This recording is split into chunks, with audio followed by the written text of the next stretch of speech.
Good morning. Good morning, everybody. Happy Friday. Ooh, Scorpio season. I wanted to check in with everybody. I wanted to talk about the astrology of November with you guys. It is going to be quite an energy of awakening. I will say revelations, to say the least. We have a stellium in Sagittarius going on in November. And a stellium, is basically if four or more planets, our bodies come into alignment in a sign. And that is quite interesting in the depth, the intensity, the Scorpio and the dragon in the belly of the dark sea, to have a Sagittarius stellium. It would be like if you lit a match. Well, first I was seeing this image of like an Artemis type figure, just like the only way that she can get out from the Leviathan at the bottom of the ocean is to just like shoot a brilliant arrow of light. And it's almost like she holds on to it, and it's just like massively rocketing her up through the deep, heavy waters. And that light is the truth. It is the um, I mean, we can be talking about literal truths here. I'm going to tell you, in a Scorpio season, if you're going to get some revelation, and there's just a lot of energy around revelation. This could be on a very low frequency, like a lower vibration, things being brought to light from the depths. But when you're reflecting on your own personal work, this can be, truths about yourself, truths about traumas, truths about the past, truths about why you accept certain things that you do. Self truths that you find through shadow work and working on yourself first and foremost. It's tricky. We don't want to get caught up in a Sagittarius stellium energy in the Scorpio season when we've already had an eclipse. We will hit the back bookend of this eclipse will be a lunar eclipse with a full moon in Taurus coming up on Tuesday. And I caution against getting caught up, because you know what I'm saying. Like, if stuff's gonna come out, it's gonna come out anyway. It's gonna come out anyway. And if you're moving in a certain type of alignment, working on yourself, minding your own business, trying to find your own peace, your own healing, you don't want to get caught up in an energy of. It can be like a shadow, a lustful, hungry shadow side of Taurus, and I've talked about that in other videos. And we don't always talking about, oh, I'm about to find out. I'm about to. It's like that. It's like that energy of people digging up for the dirt on people. You know what I'm saying? And that can get tricky if you want to seek that out. Sometimes you got to be careful what you're looking for too, because you might find it, and it's that whole tone of a thing. And we attract what we put out into the universe. So we don't want to then draw back that low vibration back on ourselves. So anyway, focusing on self. When I was seeing, and then I was seeing this other image too. I was seeing this image. As an aside, like, I was studying the astrology of November, right? And I was like, oh shit, how did I miss that we had a stellium? So we do have a stellium in Sagittarius. Excuse me. And it's you don't want to miss the soul work, the self growth, the shadow work, the revelations of self. Finding out that think of the Hermit card. You were your own inner guru. I'm sorry, that's really more like the Hierophant. Interesting that that came out. But think of the Hermit card. You always have your own lamp, right? Your light. No matter what darkness in the forest or in the belly of the ocean, or whatever you're battling with. What do we have falling out? The Three of Swords. The The Three of Swords is ultimately really a healing card, and it's something to the effect of, you know, I think it's a Crowley quote talking about sometimes we practice love like a serpent, and sometimes we have the love of the dove, and it's always a matter of deciding which one holds the more power. And it's kind of an interesting energy with the Three of Swords because I heard someone tell a story about the Three of Swords once, and it was like we descend from spirit, from source, from the divine energy, God, goddess, however you look at that archetype. We descend into this third dimension and our spirits, thinking of the archetype of the Holy Spirit being represented as a dove. Right, or a rose or something very tender, right? We descend as a dove, and then it's inevitable that we're going to go through experiences that are going to shape us into something that's going to be a lot more like an eagle. And the Three of Swords is kind of you would have always been wrong in thinking that you would have remained a dove forever. Giving love, and that is what we are, even if we get brought away from that in our experiences, through our traumas, through our soul contracts and agreements and cyclical lessons in life that we go through, right? This is the work of growing as a divine consciousness, you know, being in physical form. Well, I mean, you don't have to do it. You can avoid it. And then life is, it's going to be a chaotic mess. And then traumas and wounds are going to haunt you. And you're just going to be stuck in cyclical energetic loops of repetitive frequencies. And that's going to be a really hard way to live, right? But what I'm saying is we possess the power to have an open heart chakra, to be passionate, to be loving, to be tender. But that does not mean that we don't possess the same spirit. Like you're thinking wisdom, you're thinking I consume the venom so that then I understand the strength, and then I know how to. It's kind of like getting a vaccination, right? So you're thinking of the image of the snake and all the wisdom that comes from. It's not so simple as just to say Kundalini rising and passionate love and fire. But we can be both. We can be a lot like a dove, but at the same time possess the wisdom, the strike, the ferocity, the fierceness. You know, a lot of the qualities of a snake and the wisdom that comes behind that symbol at the same time. So all of these thoughts kind of went through my mind. Talking about Scorpio season in November and seeing that the Three of Swords is ultimately about, okay, if someone tells you, listen, it was never the contract to be signed up that you would just stay a precious dove the whole time. That was never the contract. Look at it. Choose any ascended master. Choose any wise person that is a teacher. Choose anyone who would say that their sole purpose is to be a way shower, a healer. If you want to say light worker, if you want to say truth speaker, oracle, whatever term you want to use, right?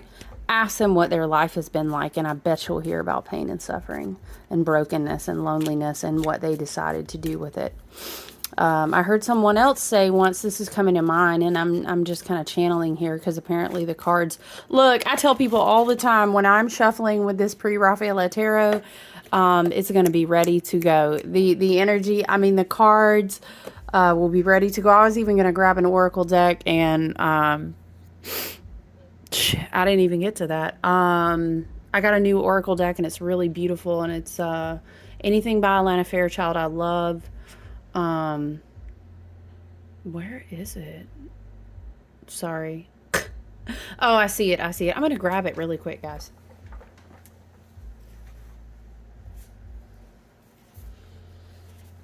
You know me, okay? Duality is real. To be fluid in your existence and to really evolve, understand duality. So, you know, I might have a dark mirror oracle deck one day, and then I'm going to have angelic light work the next, and we do both sides, okay? It's love and light, it's shadow work, it's don't have me fucked up, but it's let's heal together. It's all of that, right? So these are the thoughts that I was having. Oh, what was I going to say? I think it's Jordan Peters, if I'm remembering that correctly. I love to listen to that man talk. You guys, I love psychology just as much as spirituality. But Jordan Peter said something to the effect of, um,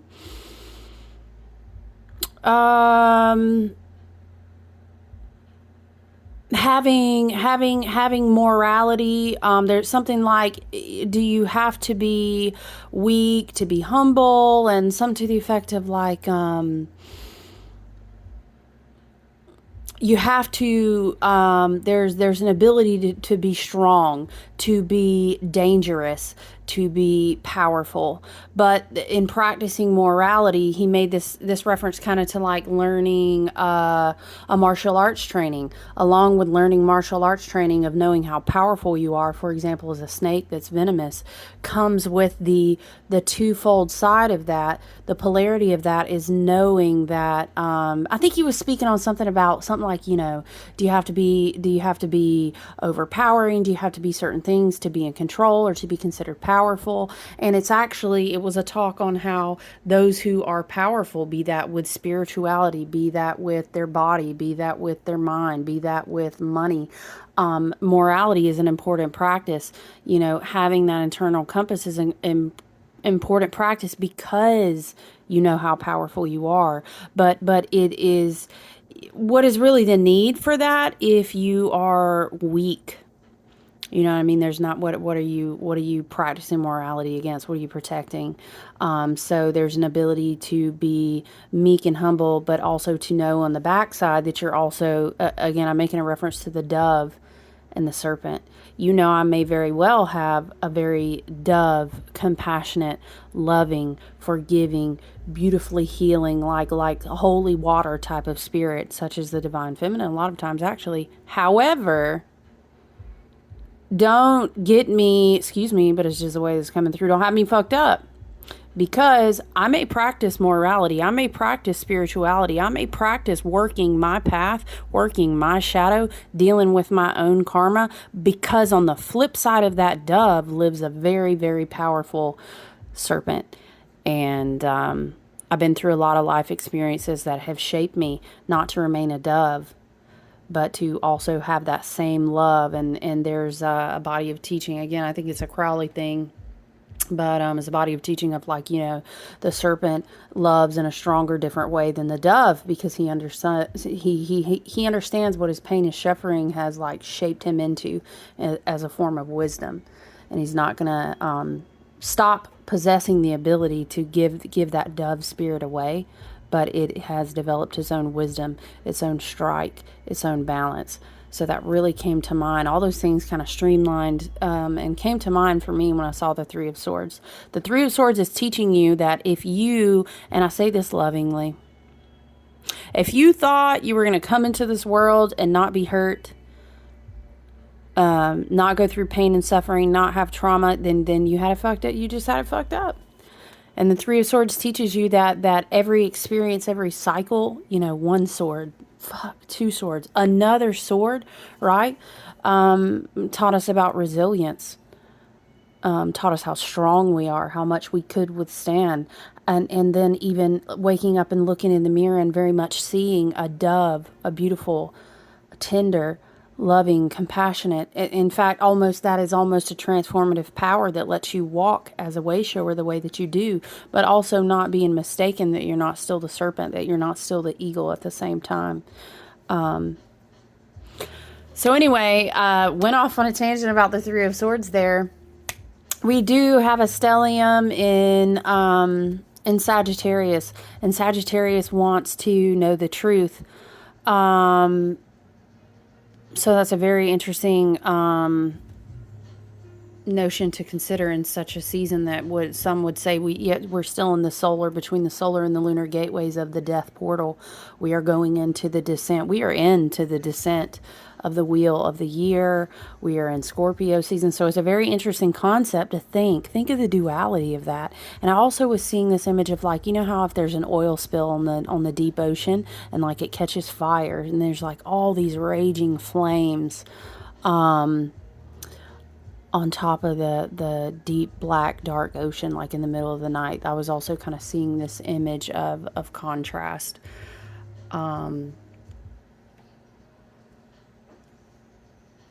All right, let's get back to it though with the astrology. I did want to talk about the astrology. What is the so Venus will enter Sagittarius on November 15th.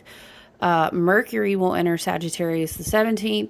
The Sun will enter Sagittarius the 22nd, and the new moon will be in Sagittarius on the 23rd. Woo! Today's what, the 4th? But anyway, so it's very, very interesting energy. Dare say it may feel a little bit chaotic. We are going to be exiting this eclipse portal around, I want to say, the 7th or the 8th. We will have our full moon in Taurus, and that will kind of close the other door of this portal. It's going to be quite an emotional ride, I will say that. It's kind of, it's very interesting because we had that movement of Saturn going direct, but now we're going to kind of be in a place that will almost kind of like have us,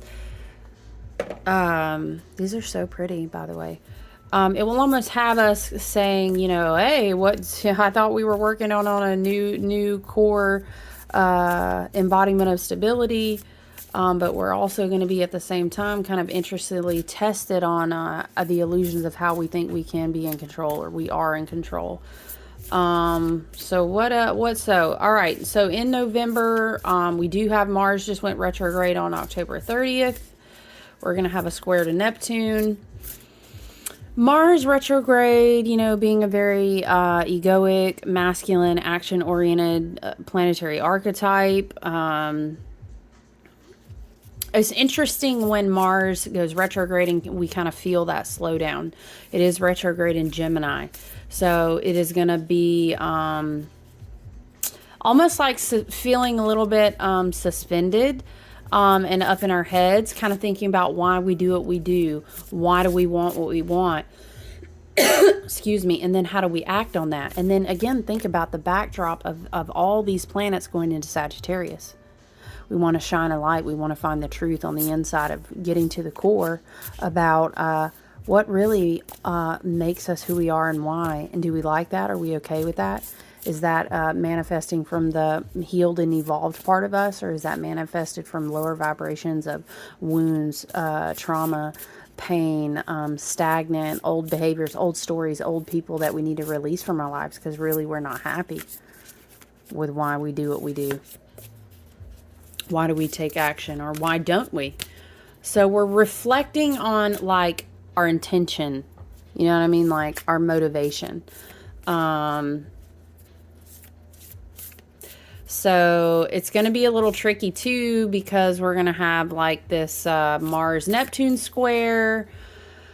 And Neptune is very tricky. It is a very illusory planet. It's wonderful for occult, secret knowledge studies, you know, mysticism, meditation, visions, dream work. It's wonderful for that. But on the shadow side of Neptune, if we are not doing our own root work, shadow work, and healing work, things can get a little, it's kind of like Mars wants to swim, but it's, you know, when you're in a dream and you're trying to run, but you just can't you can't pick your legs up, or you're trying to swim and it's like you're swimming in glue, as like a feeling of suspension. What else is what else do we have going on? Obviously, we have the full moon coming up on, is it the 7th or the 8th? I think it's the 8th. So we've got total lunar eclipse in Taurus that will be conjuncting with Uranus and the North Node. So, this is going to feel like a lot of energy changing between yourself and the collectives, kind of the microcosm versus the macrocosm, as within, so without. A lot of shifting paradigms. A lot of things, I think, ultimately that will channel our perception, because our perception, our intention on why we do what we do, all affects the what we embody as we go into every single day. And that's interesting too, because we got that Taurus earth energy very rooted and grounded energy. Think of like a big oak tree. Embodiment always comes to mind for me when I think of Taurus energy. We're going to have a lot of energy. We have moon energy. We have Uranus energy. We have North Node energy, which is very kind of like destiny, karmic, fated cycles going through life, growing from them or repeating them. The things that will always be our strengths and our weaknesses, right?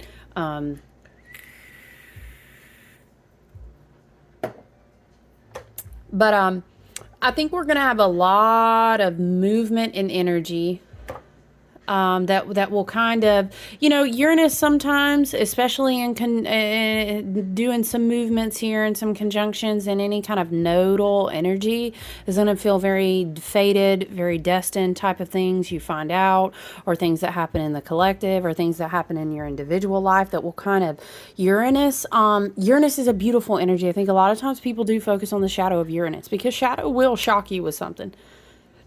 And it'll gut check you, and it'll make you look at something that you'll have to adjust your perception on one way or the other.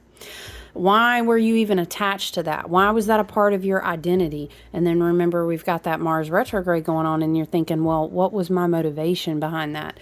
So there's going to be a lot of situations, a lot of opportunities, and it depends on our perception of them and if we're doing our work. We can get in touch with our parts of ourselves that are just stagnant, that they are low vibration, parts of connections and relationships that we see, that's just not who I am. That's not the best intention of who I am. Uranus is good about that because, and I say that I have a sun and moon in Aquarius and a lot of other influences in my chart, but Uranus helps me, and I work well with that type of energy, and I realize that everyone doesn't. So sometimes it's hard. Sometimes things will end and we'll be like, what the fuck? And then we'll be thinking about how it served for us to evolve in a more authentic, higher frequency, serving ourselves and the collective in a better, more positive way. And these things will help us. But again, we're humans. We like repetition. We like our comfort. We fight change, which is unfortunate. And some of those opportunities in that Uranus energy will not really give us a choice. So we're going to have Venus moving out of Scorpio, moving into Sagittarius.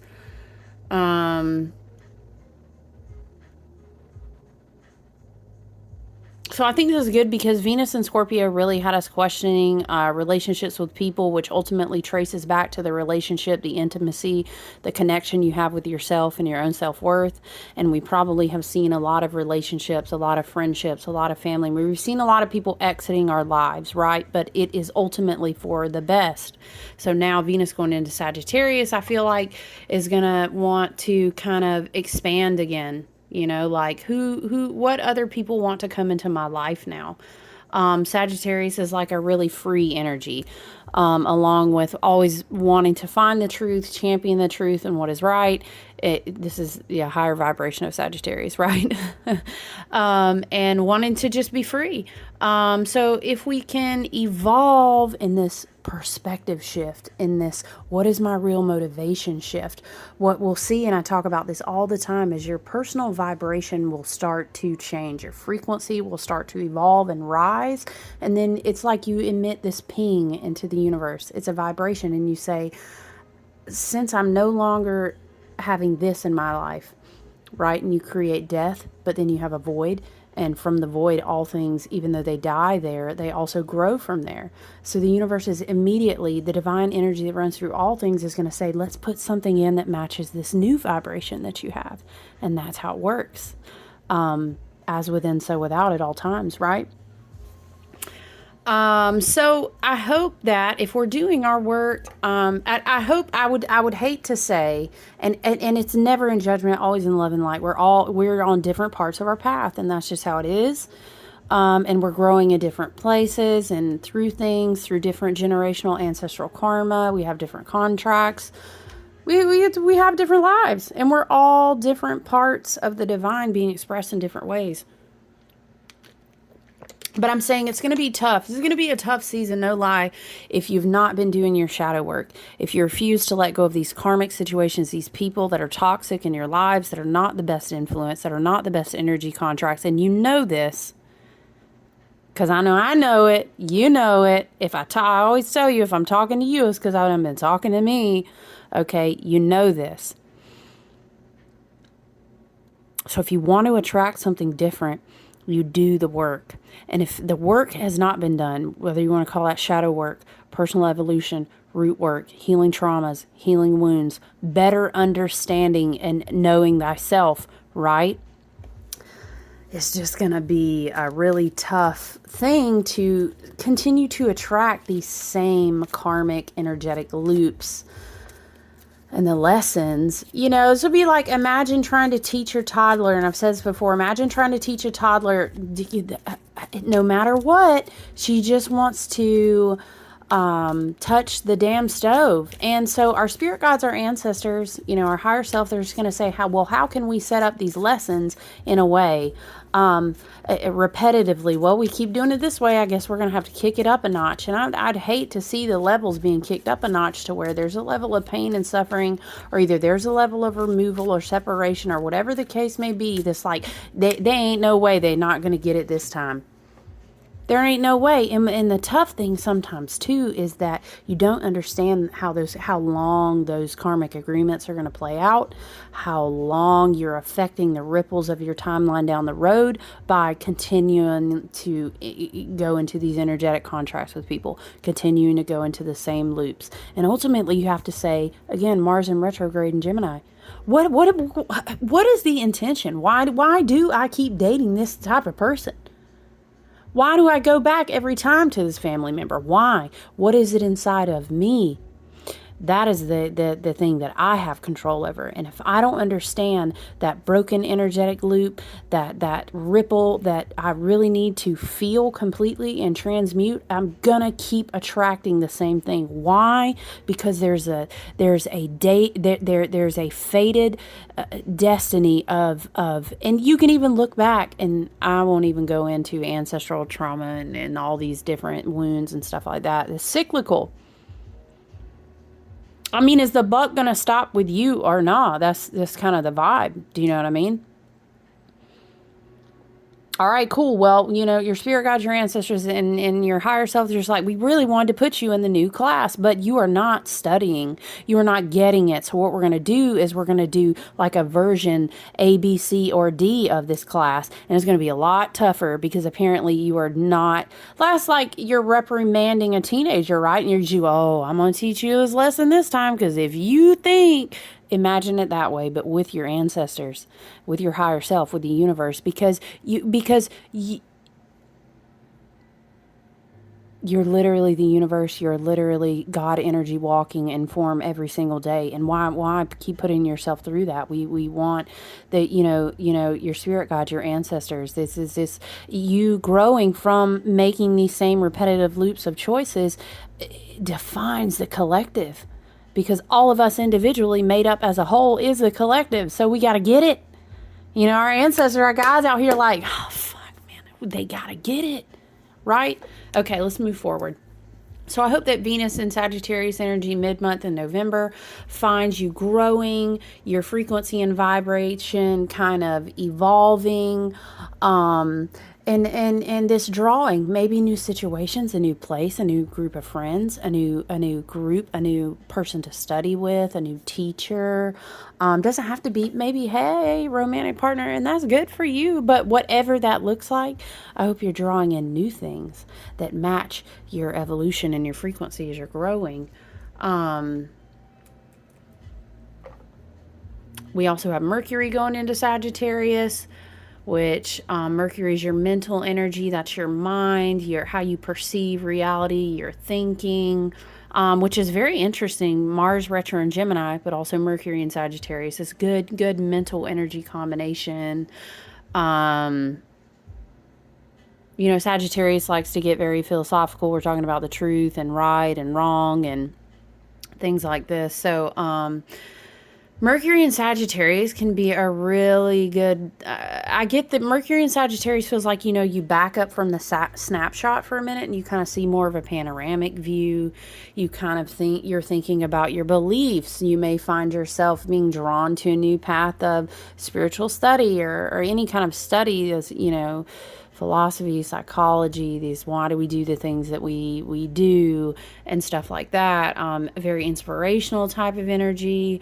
Mercury and Sagittarius. I would say that's a lot of fire. That's a lot of divine masculine energy. I would encourage you to be grounded. Full moon in Taurus is going to be a great time to be out in nature, outside specifically.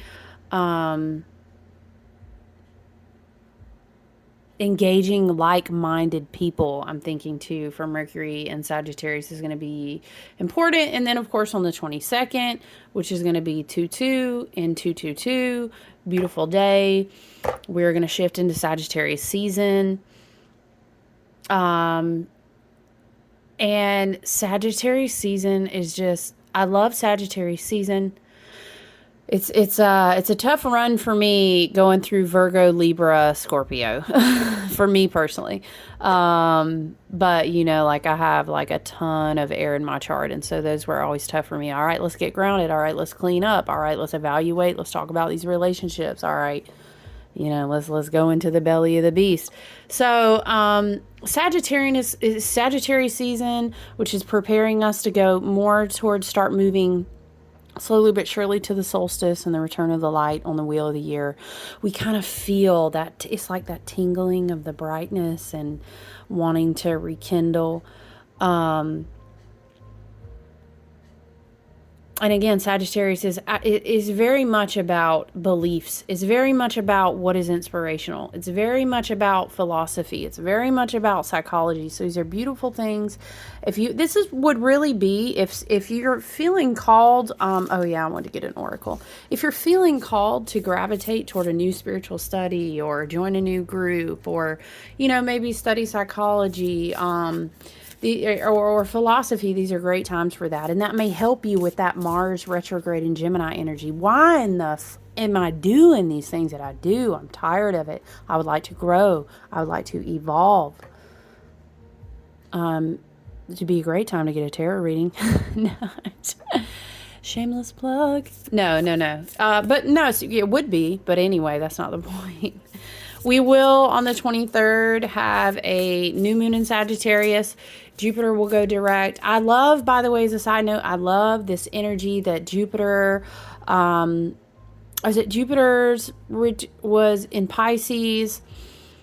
And then we've got this higher vibration of Neptune influencing what Jupiter is doing with Pisces this month. It's a very beautiful energy of I don't want to say dissociating, but Jupiter is a benefic. It's beautiful. It's expansive. It wants you to gain wisdom and an understanding. It wants you to be abundant, but not just with money, but abundant in heart and spirit, because you know thyself and your heart chakra is not blocked. Your root chakra is not blocked, and neither is your crown. And so then when you dance and that type of energy as Jupiter has come back to Pisces here, and it is retrograde right now.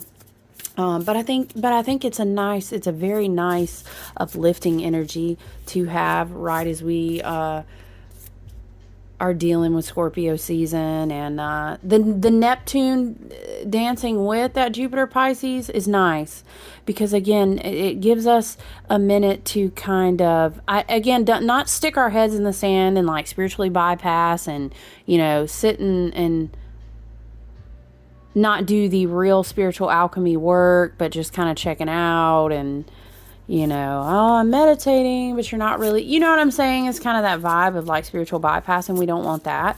But what I'm saying is there's a wonderful opportunity to do ritual in the Scorpio season, to meditate in the Scorpio season, to take ritual baths, to be near bodies of water, to be in nature. There's so much energy. Our ancestors are so close to us.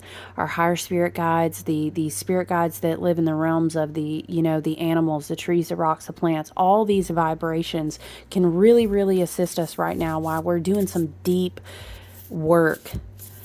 We have been in it in this eclipse season.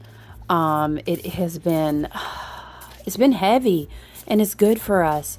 But yeah, Jupiter with the Pisces and with Neptune is also a great mystical, spiritual kind of disconnect. And I wanted to encourage you to disconnect from reality, but in a spiritual way, like in the way that it's good for you to set the tone of your perception each day, the tone of your vibration each day by meditating, following the moon cycles, checking out astrology, working with putting your gemstones in your pockets, going out and vibing with the elements and connecting in that kind of spiritual, mystical way. And then, yeah, like I said, we're going to go to that new moon in Sagittarius, and then Jupiter will go direct. I really feel that overall, the end of November is going to wrap up on a very positive, beautiful note. We are going to transmute so much. The sun and moon are going to do a trine with Jupiter. It's just going to be, I feel, and I'm speaking and claiming it, it's going to be very, holy shit, I've learned so much from a lot of shit that was really challenging for me. I've learned so much. I have transmuted so much.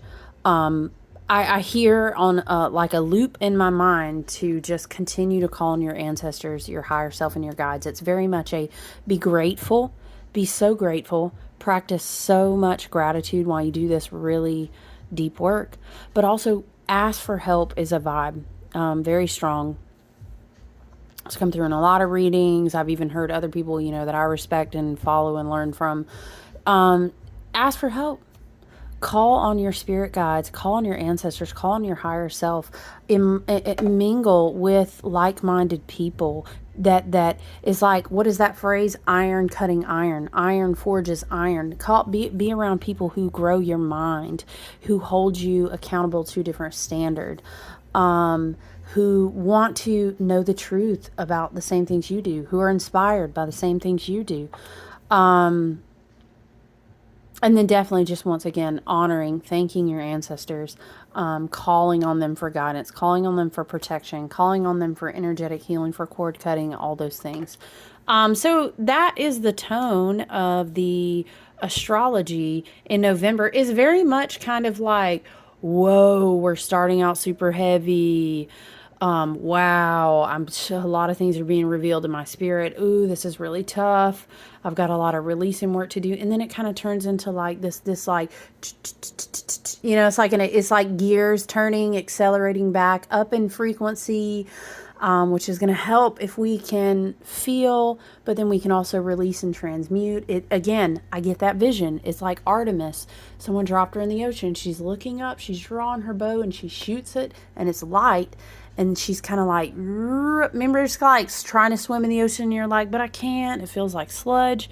And you're like, wow, the Leviathan still has two legs. My legs are wrapped with tentacles. But then, boom, we release, we transmute, and then we start to see ourselves moving up. Just faster and faster. And we're holding on to that arrow, right? That is what the tone of the energy feels like to me for November.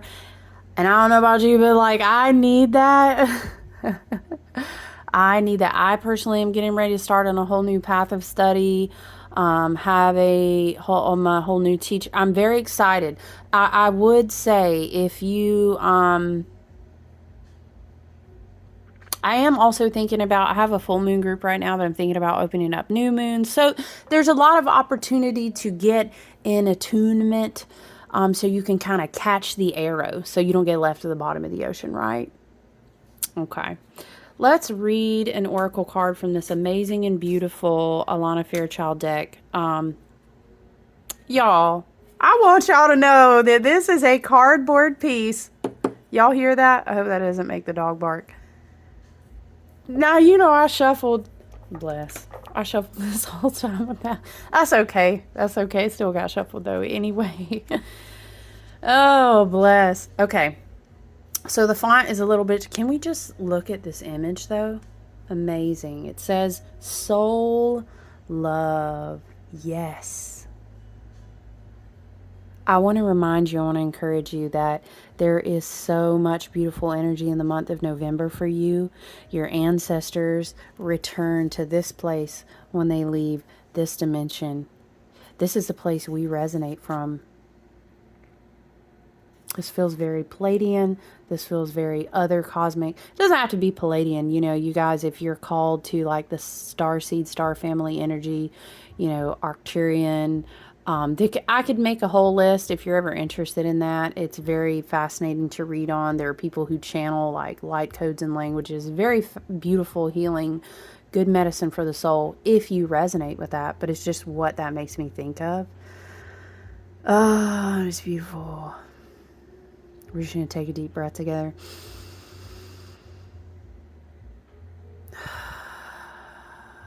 It's good.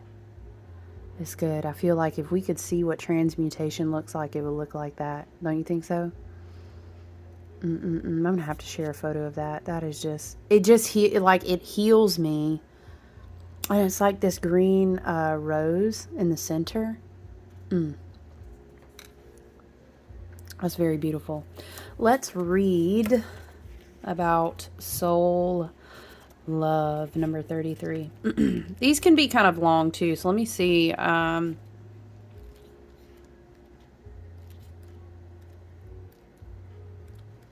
me see how long it is. But I love it. That's why I love Alana Fairchild's, like any type of deck you get is the writing, the guided meditation. All right. You are in the process of healing your relationship with yourself, moving from criticism to insight, from judgment to compassion, from fear to love. This change in your inner vibration has an outer effect, the full extent of which is yet to be experienced. The changes may not always feel good. They may challenge you to transform your attitude and default behavior patterns such as caving to guilt or being manipulated by shame. Yes, thank you. These are lessons that we can choose to transmute while Venus is still in Scorpio, if we want to. Yet, they are ultimately positive. You're learning the true nature of soul love in creating this respectful, honoring, unconditional, and encouraging love within yourself, Venus. You are also in the process of attracting healthy soulmate connections. That's not just romantic. That's anything you energetically contract with in a deep way. You know what I'm saying? Anyway, continue on your self-love journey and have faith in the souls that will respond to your pure heart vibration, bringing joy, play, and connection into your world. I'm just going to read the writing that she's saying to speak to Archangel Gabriel. Thank you for your presence and for bringing the gifts of spiritual messages, higher understanding and inner healing for the greatest good of all.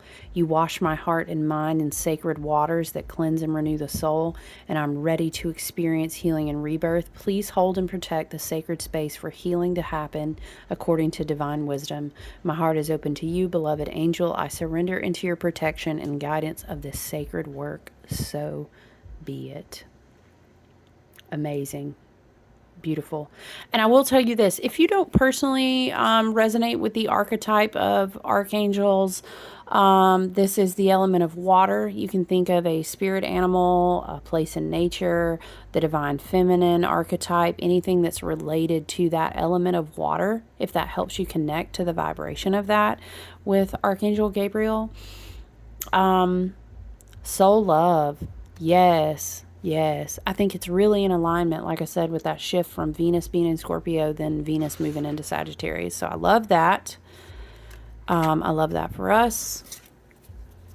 Let's see what cards. We're at 43 minutes. Let's see what cards we have.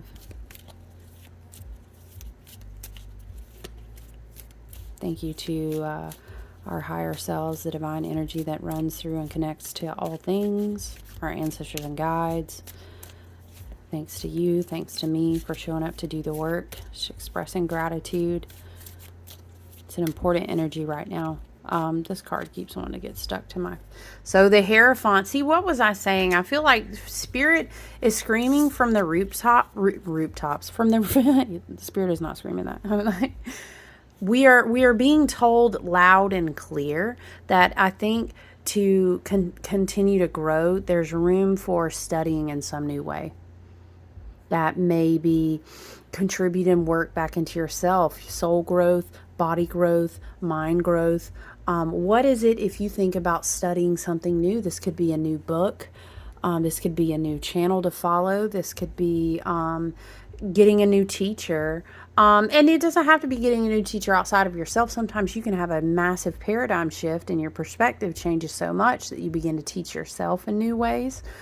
The Hierophant has been out a lot for me personally, a lot in other readings. The Hierophant is definitely an energy. And the Hierophant, let's think of a comparison. The High Priestess is very much your interconnection to Divine Source, your interconnection to God, Goddess energy, your interconnection to, the Divine Source. That's your intuition, your psychic message, your visions, your dream work. That's what that is, right? So the Hierophant, in contrast to that, is kind of how you connect all of that down into the 3D. It is the action of all of that. So it's almost like with the Hierophant showing up a lot, as Venus is going to get ready to shift into Sagittarius, the Hierophant is saying, well, what are you going to do with everything that you feel, you see, you experience between the veil? What are you going to do with the way that your intuition manifests into this 3D? What are you going to do with that? It's a concrete vessel of spirit, like teaching, learning new spiritual lessons, maybe starting, refreshing anew your spiritual journey and your path, journaling, studying, reading, whatever the case may be. So that is a clear message. And I think I mentioned that more than once when we were talking about the astrology as well.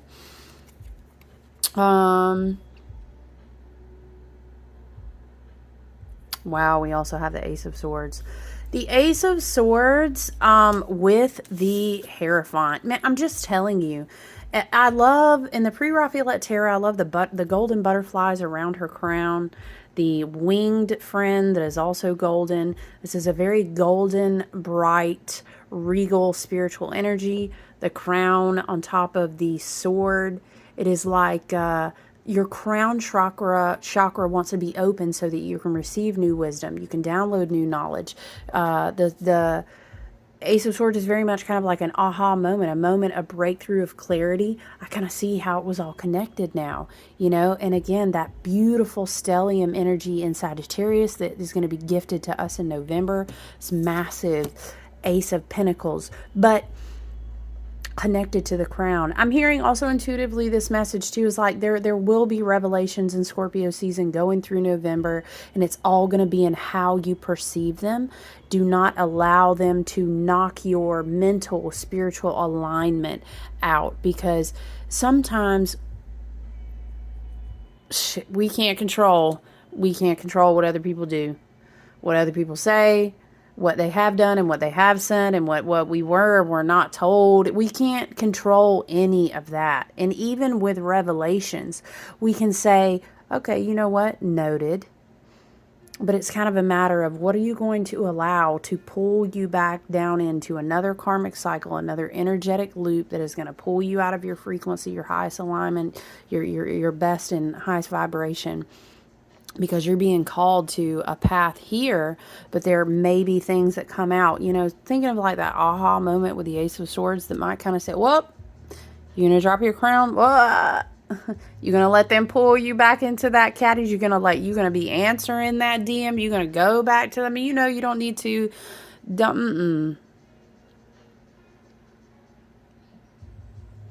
So, big emphasis on learning new spiritual path. Your guides, your higher self wants to channel things down through your crown chakra. You need to be open to that.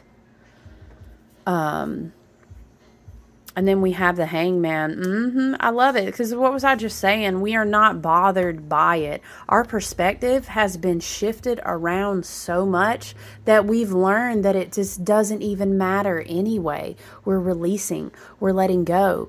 There's this sacrificial, and it's not a forced sacrifice like some kind of religious. No. It's not like that. Sometimes we're going to be over here minding our business, bettering ourselves, learning new things, growing in our own power, evolving, and we're going to be doing it concretely. We're going to be studying. We're going to be about our business. So when some of these revelations, some of these things are going on, some of these people show back up, we learn, oh, no, they didn't. They did what? I did not know what the whole time. Who said what? No, no, no, no, no, no. Sometimes we sacrificially let shit go and we don't even give it our attention because it doesn't deserve it. It doesn't matter. It doesn't affect what we're doing now. And then boom, hello, you realize, oh my gosh, did I just step out of the karmic loop? Did I just honor my boundaries? Did I just say, nah, I'm good? Did I just evolve? That's the energy. What I love about this pre-Raphaelite Hangman card too is that he, and he may be kind of thinking like, let's be real though, I really am kind of tired of hanging here. Like, I get the perspective and everything, just a little bit tired, but I'm just going to do me. I'm just going to continue releasing. I'm going to continue looking for the new paradigm shift. That's what he's doing, right? But the whole time, look at all the beautiful growth that is still happening all around him. It's like your ancestors, your spirit guides, your higher self saying, nah, we're doing all kind of things with your roots. Full moon in Taurus here, it makes me think of. We're doing all kind of things, and you just worry about yourself here. Over here, sacrificing, stepping away from bullshit, sacrificing ego. Yes, we do need higher evolved versions of our ego. I'm not knocking ego. I'm not that person who's like, we don't need any ego. That's BS. But we are making sacrifices towards like, it doesn't even matter. It's not even important. I'll sacrifice that. I don't need that to validate me anymore. I don't need to engage in that to feel important today. I don't need any of that because I'm over here in my Hierophant and my Ace of Swords having spiritual crown chakra mind-boggling moments that are going to level me up in my own personal evolution. I don't even have time for it. So I'm going to sacrifice that and let it go. Y'all can stay down here on the lower vibration, on the lustful, hungry energy of feeding off some secrets, of feeding off manipulation and control. Y'all can do all that y'all need to do if that gives you self-worth and value. But what we would like to do is go ahead and shoot our arrows of light and go ahead and head on up out with that Sagittarius stellium. We're going to go ahead and come on out of the bottom. I need you to understand too, and I hear a spirit is saying like some people want to stay there. They like it there. They feel in control there. They feel comfortable there. They don't have to feel the uncomfortable perspective like the hangman does. They don't want to hang upside down. They're not trying to see anything different. I need you to understand that. But it's your choice whether you stay in it or not, or whether you evolve. So love yourself enough to know that you are guided to do it differently. And then that is a huge step in healing. But you guys, thank you so much for hanging out with me on this Friday. Really appreciate you. November has a lot of blessing, a lot of good energy for us, a lot of rise up energy for us. Let's keep doing our shadow work. I'm here if you need me, and I hope you enjoy the rest of your weekend.